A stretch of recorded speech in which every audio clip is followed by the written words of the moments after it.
உலகெங்கும் நிறைந்திருக்கும் தமிழ் நேயர்கள் அனைவருக்கும் எமது மனமார்ந்த வணக்கம்.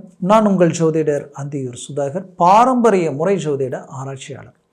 இன்று நாம் காணக்கூடிய தலைப்பு, கன்னிராசி அன்பர்களுக்கு இந்த ஜூலை மாதத்தில் நடக்கக்கூடிய பெயர்ச்சிகளும் அதனுடைய கிரக பலன்கள் உங்களுக்கு எப்பேற்பட்ட மேன்மைகள் அளிக்கப் போகுதுன்றதை இந்த காணொலியில் தெளிவாக விவரமாக நம்ம பார்க்கலாம். நம்ம சேனலை சப்ஸ்கிரைப் பண்ணாதவங்க பண்ணிக்கோங்க, பெல் பட்டனை கிளிக் பண்ணி ஆல் ஆப்ஷனை கொடுத்துக்குங்க.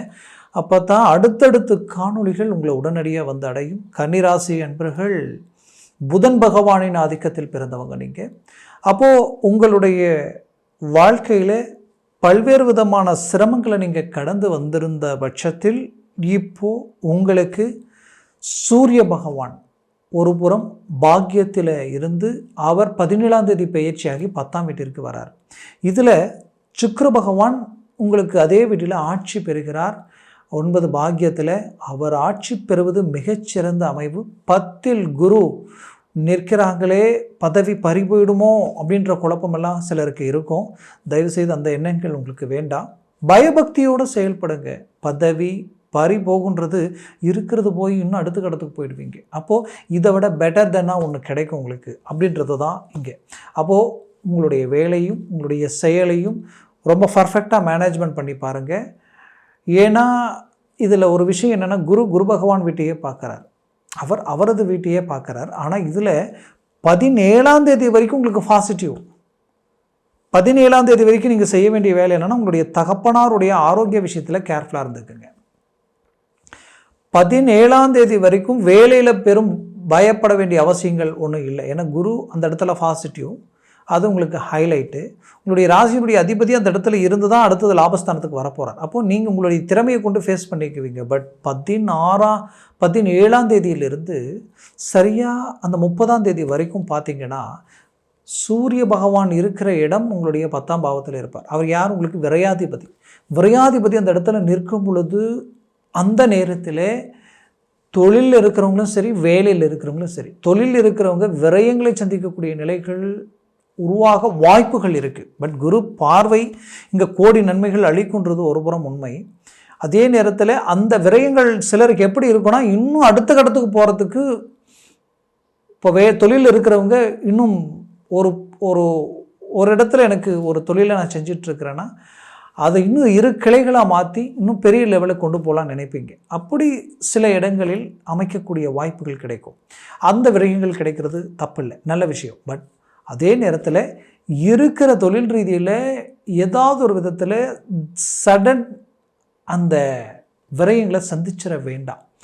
அதை நீங்கள் பொருள் ஏற்றுமதியும் இறக்குமதியும் யாரை நம்பி இன்வெஸ்ட்மெண்ட் பண்ணுறீங்க, யாருக்கிட்ட பணம் கொடுக்குறீங்க, அப்போது பணம் கொடுக்கல் வாங்கல் ரீதியில் மட்டும் இந்த இடத்துல நீங்கள் எச்சரிக்கையாக இருக்கணும்.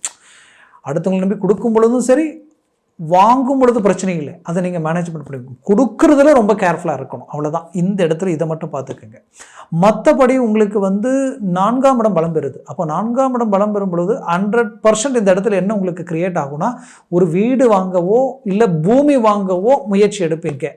இதை விட அதிகபட்சம் உங்களுக்கு எதில் வாய்ப்பு இருக்குன்னா, ஒரு வண்டி இல்லைனா கார் வாங்கிறதுக்கு உண்டான வாய்ப்புகள் நிறைய பேருக்கு இந்த இடத்துல கிடைக்கும். கம்பல்சரி வாங்கிடுவீங்க. ஏற்கனவே புக் பண்ணி கூட உங்கள் இடத்துக்கு வந்து சேர்ந்துடும். அந்த மாதிரியான வாய்ப்புகள் உங்களுக்கு கிடைச்சிடும். இதுலேயும் நான் ஒரு வேலை செஞ்சிட்ருக்கேன், நான் ஒரு ஓட்டுநராக இருக்கிறேன், இல்லைனா நான் ஒரு டிரைவராக, நான் ஒரு வண்டி வாங்கி கொஞ்சம் ஏற்றுமதி இறக்குமதி பண்ணிக்கலாம் அப்படின்னு நினைக்கிறவங்களுக்கு கண்டிப்பாக ஒரு மினி டோர் வாங்கிறதோ இல்லை மற்ற சில வாகனங்கள் வாங்கி ஏதாவது செயல்படுத்தலாம். இல்லை கனரக வாகனங்களையே வாங்கணும்னு நினைக்கிறவங்களுக்கு இது ஒரு நல்ல தருணம் தான்.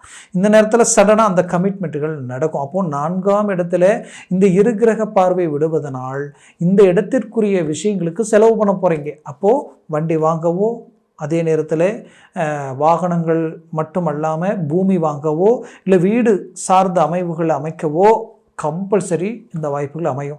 பட் இதை தாண்டி வேறு ஏதாவது வாய்ப்பு இருக்கான்னா, கண்டிப்பாக உங்களுடைய அம்மாவினுடைய ஆரோக்கிய விஷயத்தில் சற்று கவனம் தேவை. அவங்களுக்கு மருத்துவ செலவுகள் செய்கிறதுக்கு உண்டான வாய்ப்புகள் இருக்குது. இல்லை அவர்களது ப்ராப்பர்ட்டியோ அவர்கள் சார்ந்த ரீதியிலே ஏதாவது ஒரு செலவினங்களுக்கு வீடு தேடி வரும். அப்போ இந்த விஷயத்தில் கொஞ்சம் பார்த்து கமிட்மெண்ட் பண்ணிக்கோங்க.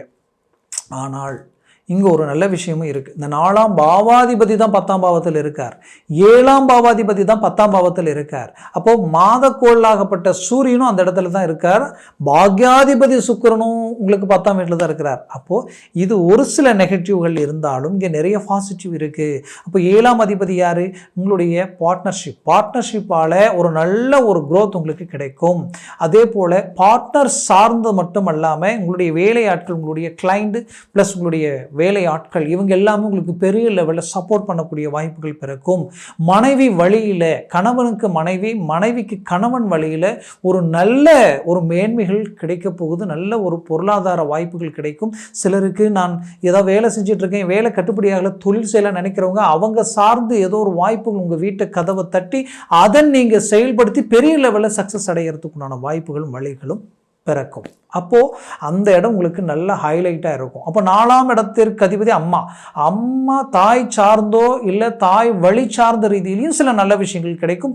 இன்னும் சிலருக்கு சுபகாரியங்கள் கூட இந்த வழியில் கிடைக்கிறதுக்கு உண்டான ஆப்பர்ச்சுனிட்டி உருவாயிடும். ரொம்ப நாளாக திருமண முயற்சிகள் எடுத்துக்கிட்டு இருக்கேன், எதுவும் ஒர்க் அவுட் ஆகலை, எதுவுமே செய்ய முடியல அப்படின்னு நினச்சவங்களுக்கு கண்டிப்பாக இந்த நேரத்தில் அதற்குரிய வாய்ப்புகளும் வழிகளும் பிறக்கும். இதில் சுக்கிரன் ஒரு புறத்தில் உங்களுக்கு பாக்கியத்தில் இருந்து அவர் உங்களுக்கு நல்ல தந்தை வழி ப்ராப்பர்ட்டிஸ் சார்ந்த ரீதியில் இருக்கிற சிக்கலை சரி செய்து அந்த சிக்கல் உங்களை அடையிறதுக்குண்டான வழிகளை உருவாக்கிடுவார். அடுத்தது அவர் 10ஆம் வீட்டுக்கு வரும் பொழுது சடனாக சிலருக்கு ப்ரமோஷனுக்குரிய வாய்ப்புகள் கிடைக்கும், அதற்குரிய வழி பிறக்கும். ப்ரமோஷன் கிடைச்சதோ இல்லையோ, ஆனால் கம்பல்சரி உங்களுக்கு ப்ரமோஷன் இருக்குங்க அப்படின்ற அளவுக்கு ஏதோ இந்த இடத்துல ஒரு நல்ல விஷயம் நீங்கள் செய்கிறதுல கிளிக் ஆகிடும். அந்த வாய்ப்புகளும் பிறக்கும். அதுலேயும் குறிப்பாக சொல்லணும்னா தொழில் ரீதியில் ரொம்ப நாளாக சரிவுகளை சந்தித்தவங்களுக்கு சடனாக ஹை க்ரோத் கிடைச்சிடும். எதுலையோ நீங்கள் இன்வெஸ்ட்மெண்ட் பண்ணியிருப்பீங்க, அது டக்குன்னு கை கொடுத்து மேலே தூக்கி விட்டுரும். நீங்கள் கேட்ட இடத்துல உங்களுக்கு லோன் கிடைச்சிடும். ரொம்ப நாளாக தொழில் ரீதியில் இருந்த அந்த பிரச்சனைகள் என்னென்னா வழக்கு சார்ந்த பிரச்சனைகள் உங்களுக்கு நியூட்ரல் ஆகிடும். இதெல்லாமே உங்களுக்கு கை கொடுக்கறதுக்குண்டான வாய்ப்புகளும் வழிகளும் பிறக்கும். இதில் விரையாதிபதி 10ல் இருக்கு பாருங்கள். அப்போது இதில் இன்னொரு விஷயம் நடக்க 100% ஒரு அமைவுகள் உருவாகும். என்னென்னு பார்த்தீங்கன்னா வெளிநாடு முயற்சிகள் ரொம்ப நாள் எடுக்கிறவங்களுக்கு இந்த நேரம் டக்குன்னு கிளிக் ஆகிடும். எப்போது 17ஆம் தேதியிலிருந்து 30ஆம் தேதி வரைக்குமே இந்த வாய்ப்புகள், 31ஆம் தேதி வரைக்கும் இந்த வாய்ப்புகள் இருக்குது. அப்போ அந்த ஸ்டேஜில் சடனாக நீங்கள் மூவ் பண்ணிங்கன்னா 100% அந்த 30ஆம் தேதிக்குள்ளே 100% வெளிநாடு முயற்சிகள் கிளிக் ஆகிடும். அதே நேரத்தில் அந்த நேரத்தில் வெளிநாட்டில் இருக்கிறவங்க சற்று கவனத்துடன் இருங்க. உங்களுடைய வேலை சார்ந்த ரீதியில் என்ன நடக்குதுன்னு பாருங்கள். ஏதோ ஒரு காரணமே இல்லாத சில விஷயங்களில் டக்குன்னு வேலையை நீங்கள் சேஞ்ச் பண்ணிக்கிங்க அப்படின்னு சொல்கிறதுக்குண்டான வாய்ப்பு ஒரு 10% இருக்குது. பட் அப்படி சொல்லிட்டாலும் பயப்பட வேண்டிய அவசியம் இல்லை. அதை விட இன்னும் பெட்டர் தென்னா உங்களுக்கு வேலை இருக்குது. அதற்குரிய வழிகள் இந்த இடத்துல பிறக்க போகுது. கவலைகள் வேண்டாம். தன்னம்பிக்கையோடு எதற்கும் தயாராக இறங்கி செயல்பட்டீங்கன்னா கன்னிராசி அன்பர்களுக்கு 6ஆம் வீட்டில் இருக்கிற ராகுவால் பெரிய லெவலில் ஒரு சக்ஸஸ்ஃபுல் உங்களுக்கு உண்டு. குறிப்பாக திருமண விஷயத்தில் நிறைய பாதிப்புகளை சந்திச்சிருப்பீங்க, மன உளைச்சலுக்கு ஆளாயிருப்பீங்க, டைவர்ஸே பண்ணிடலாமான்ற அளவுக்குலாம் சிலர் முடிவு எடுத்திருப்பீங்க. கண்டிப்பாக சொல்கிறேன், மீண்டும் ஒன்றிணைந்து ஒரு நல்ல இலக்கு அடையிறதுக்குண்டான வழிகள் பிறக்க போகுது. என்ன நடந்தது, என்ன நடக்கணுன்ற ஒரு நல்ல முடிவுக்கு வந்துடுவீங்க. பெற்ற பிள்ளைகள் ரீதியில் இருக்கக்கூடிய சிக்கல்கள் நீங்கி அவர்கள் உங்களுக்கு கை கொடுக்கலையே, இத்தனை நாளாக என்னன்னு தெரியலையே நினச்சவங்களுக்கு கண்டிப்பாக அவங்க உங்களுக்கு கை கொடுக்க ஆரம்பிச்சிருவாங்க. அவங்களுக்கு நடக்கிற நல்ல விஷயங்கள் கை கொடுத்துரும். அவங்களை சார்ந்த பிஸ்னஸ் வேலை சார்ந்த ரீதியும் அவங்களுக்கு அழகாக கமிட்மெண்ட் ஆகக்கூடிய ஒரு காலமாக இது அமைய போகுது. உங்கள் ஆரோக்கியத்தில் இருந்த பிரச்சனைகள் தீரப்போகுது. குறிப்பாக சொல்லணும்னா உடல் ரீதியில் ஜவ்வு நரம்பு சார்ந்த பிரச்சனைகளை சந்தித்த உங்களுக்கு அதிலேருந்து ரிலீஃப் ஆக போகிறீங்க. அதிலிருந்து ரிலீஃப் ஆகிறதுக்குண்டான வழிகள் பிறக்க போகுது. மொத்தத்தில் உங்களுடைய உடன் பிறந்தவர்களினுடைய பிள்ளைகள் அவர்கள் குடும்பத்தை சார்ந்து சில பிரச்சனைகள் எப்படின்னா அதற்கு நீங்கள் பேச போய் அதனால் சில பிரச்சனைகளை சந்திக்கக்கூடிய நிலைகள் இருக்குது. அதனால் அந்த விஷயத்தில் பேச்சுவார்த்தைகள் நடக்கும் பொழுதோ அதில் முன்னாடி என்ன பேசும் பொழுதோ சற்று கவனமோடு நிதானத்தோடு செயல்பட்டீங்கன்னா உங்களால் அந்த பிரச்சனை கண்டிப்பாக அவங்களுக்கு சுமூகமாக மாறி அவங்க வாழ்க்கையில் ஒரு நிரந்தர ஒரு நல்ல ஒரு நிலையை அடையிறதுக்குண்டான அமைப்புகள் உண்டாக்கிடும். அதனால் சில விஷயங்களில் கவனத்துடன் செயல்படுவது ரொம்ப நல்லது. வண்டி வாகனங்களில் கவனத்துடன் செயல்படுவது மிகச்சிறந்தது. இதில் செவ்வாய் பார்த்திங்கன்னா உங்களுக்கு ஹைலைட்டே 12ஆம் வீட்டில் இந்த மாதம் 29ஆம் தேதி வரைக்கும் இருக்க போகிறார். அப்போ 3 8ஆம் அதிபதி 12ஆம் பாவத்தில் மறைவது ஹைலைட். கெட்டவன் கெட்டிடில் கிட்டிடும் ராஜ்யோக அமைப்பு. திடீர் அதிர்ஷ்டம் இருக்குது, திடீர் யோகம் இருக்குது. மூவ் பண்ணுங்க. ஏதோ ஒரு திருப்பங்கள் உங்களுக்கு சடனாக கை கொடுக்க போகுது. ஜொலிக்க போகிறீங்கன்னு சொல்லலாம். அந்த லெவலுக்கு இந்த காலம் உங்களுக்கு ஒரு பொற்காலமாக இருக்கும். மேலும் கன்னிராசி அன்பர்களுக்கு நான் சொன்ன பலன்கள் கோச்சார ரீதியில் சொல்லியிருக்கிறேன். ஜனன ஜாதகமும் திசா புத்தியும் ப்ளஸ் சர்வாஷ்ட வர்க்க பரல்கள் ரொம்ப முக்கியம். திசா புத்தி உங்களுக்கு சாதகமாக இருக்கான்னு பார்த்துக்கோங்க. சர்வாஷ்ட வர்க்க பரல்கள் எத்தனை இருக்குது? இந்த குரு, சூரியன், சனி இவர்கள் எல்லாம் அவர்கள் ஒரு 3க்கு மேலே 4, 5, 6, 7 எல்லாம் அறுத்துட்ட ஜாக்பாட் அடித்த மாதிரி. பட் அதற்கு கீழே 4க்கு கீழே 3, 2 பூஜ்ஜியமாக வந்துடுச்சுன்னா டோட்டல் நெகட்டிவாக மாறிடும். அதனால் ஜனன ஜாதகத்தை பார்த்து ஒரு முடிவு எடுக்கிறது நல்லது. பார்க்கணும்னு நினச்சிங்கன்னா கீழே இருக்கக்கூடிய கான்டாக்ட் நம்பருக்கு கால் பண்ணி முன்பதிவு செய்து வாட்ஸ்அப் மூலமாக உங்கள் ஜாதகத்தை அனுப்பி தெளிவாக விவரமாக கேட்டு தெரிஞ்சு அதை சார்ந்த முயற்சிகளும் முடிவுகளும் எடுங்க. பெரிய லெவலில் சக்ஸஸ் அடைவீங்க. மேலும் உங்களது வாழ்க்கை வளமாக அமைந்திட எமது மனமார்ந்த வாழ்த்துக்கள். நன்றி, வணக்கம். மீண்டும் சந்திக்கலாம்.